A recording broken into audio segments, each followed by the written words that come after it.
Assalamualaikum warahmatullahi wabarakatuh. Selamat pagi, apa kabar semuanya?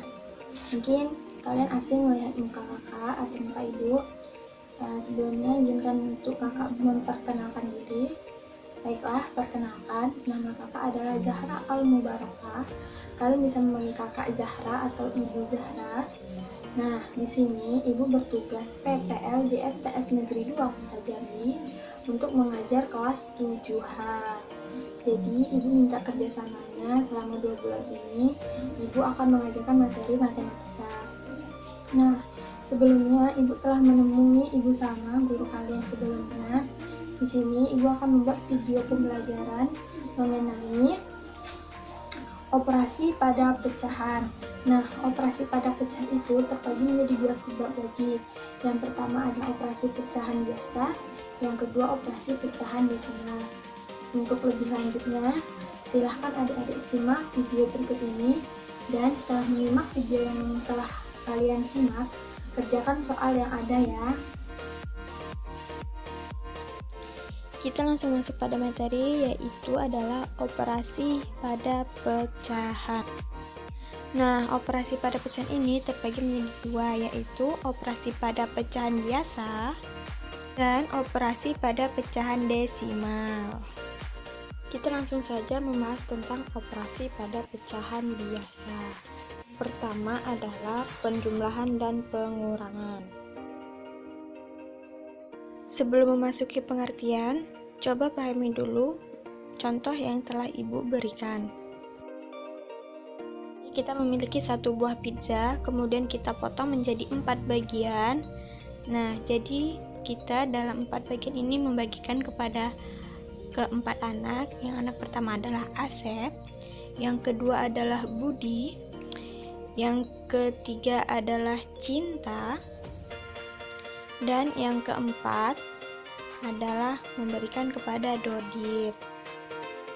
Nah, dari satu buah pizza kita telah memiliki 4 potong pizza yang ingin dibagikan oleh keempat anak.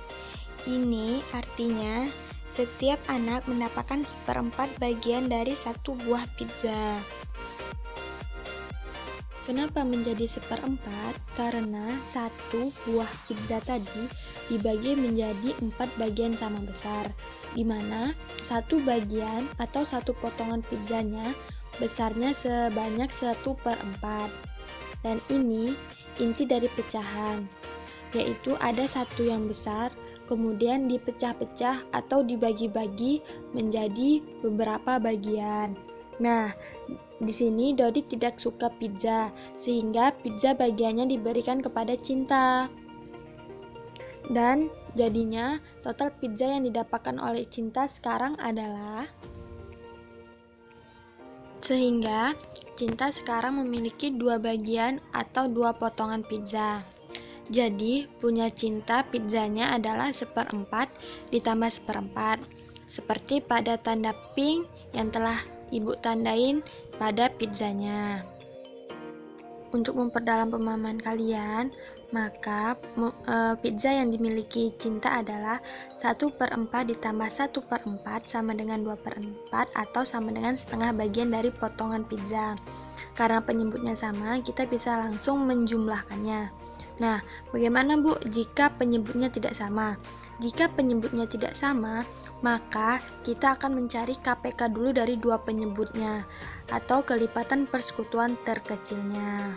Atau kalian dapat memperhatikan contoh yang ibu Misalnya berikan. pada contoh 3 dibagi 4 ditambah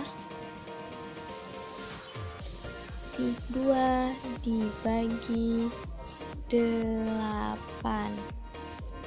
Nah, di soal kan kita udah mengetahui nih, ternyata penyebutnya itu berbeda. Sama seperti ibu bilang tadi, kita mencari faktor persekutuan terkecilnya terlebih dahulu. Jadi kita menggunakan KPK untuk menyamakan penyebutnya. Jadi 4 faktor dari 4 adalah 4 dibagi 2, maka hasilnya 2.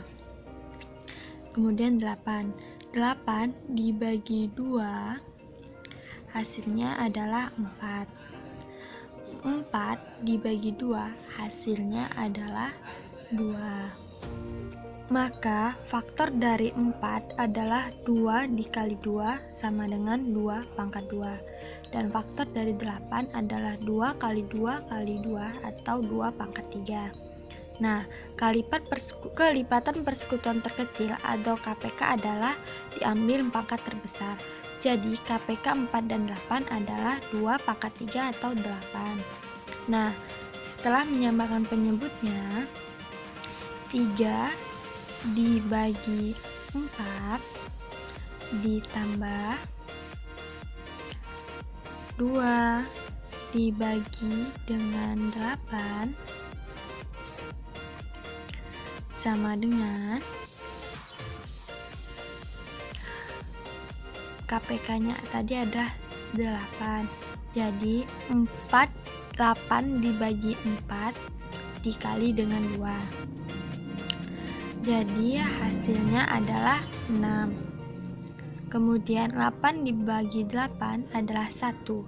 1 dikali 2 hasilnya adalah 2. Berarti ditambah dengan 2. Sama dengan, tinggal ditambah 6 ditambah 2 adalah 8 per 8. Sama dengan 8 dibagi 8 adalah 1. Selanjutnya, hal ini juga berlaku untuk pengurangan pecahan. Jika penyebutnya tidak sama, maka kita harus menyamakan penyebutnya dulu dengan mencarikan KPK. Ketika penyebutnya sudah sama, maka kita tinggal mengurangkannya saja. Selanjutnya kita akan membahas tentang sifat-sifat penjumlahan pada pecahan. Yang pertama adalah tertutup. Artinya A tambah B sama dengan C. Seperti contoh, 3/2 ditambah 1/2 sama dengan 4/2. Yang kedua adalah komutatif. Contohnya seperti A tambah B sama dengan B tambah A, atau 3/2 ditambah 1/2 sama saja jika dibalik 1/2-nya dikedepankan. 1/2 ditambah 3/2. Yang ketiga adalah asosiatif atau pengolahkan.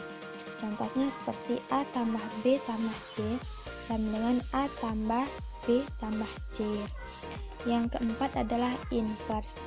A ditambah min A sama dengan A kurang A. Yang kelima adalah identitas. Maksudnya di sini apapun penjumlahan ditambah 0 maka hasilnya adalah identitas dia sendiri. Selanjutnya kita akan membahas tentang perkalian pecahan.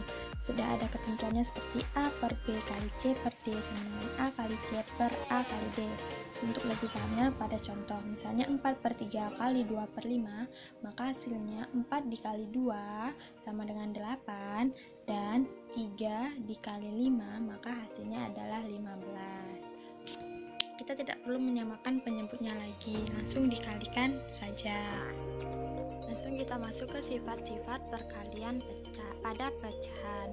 Sama seperti penjumlahan tadi, hanya saja pembedanya adalah distributif, di mana jika A dikali B tambah C, maka hasilnya adalah A dikali B ditambah A dikali C.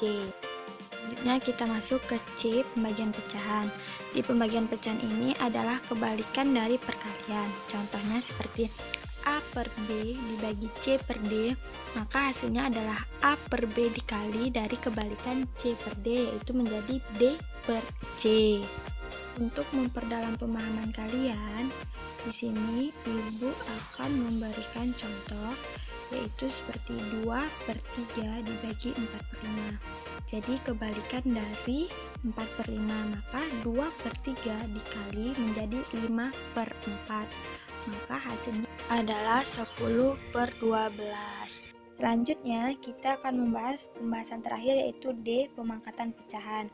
Nah, pemangkatan pecahan ini adalah hasil dari pemangkatan suatu bilangan sama dengan perkalian berulang dari bilangan pokoknya. Untuk memperdalam pemahaman kalian, coba perhatikan contoh yang Ibu berikan. Nah, pada contoh yaitu 1/2 pangkat 3. Maka pemangkatannya adalah perkalian berulang dari bilangan pokoknya. Bilangan pokoknya adalah 1/2 dan berulang sebanyak 3 kali. Maka 1/2 dikali 1/2 dikali 1/2, maka hasilnya adalah 1/8. Nah, itu adalah pembahasan kita yang terakhir adalah pemangkatan pecahan. Sekarang Ibu akan memberikan kalian latihan soal untuk mengetahui seberapa atau sejauh mana pemahaman kalian terhadap penjelasan Ibu dari awal sampai akhir tadi. Terima kasih yang sudah menyimak video ini. Besok kita akan menyelesaikan atau membahas materi lagi tentang operasi pada pecahan desimal. Tetap terus semangat belajarnya dan jangan lupa absen ya. Ibu akhiri, wassalamualaikum warahmatullahi wabarakatuh.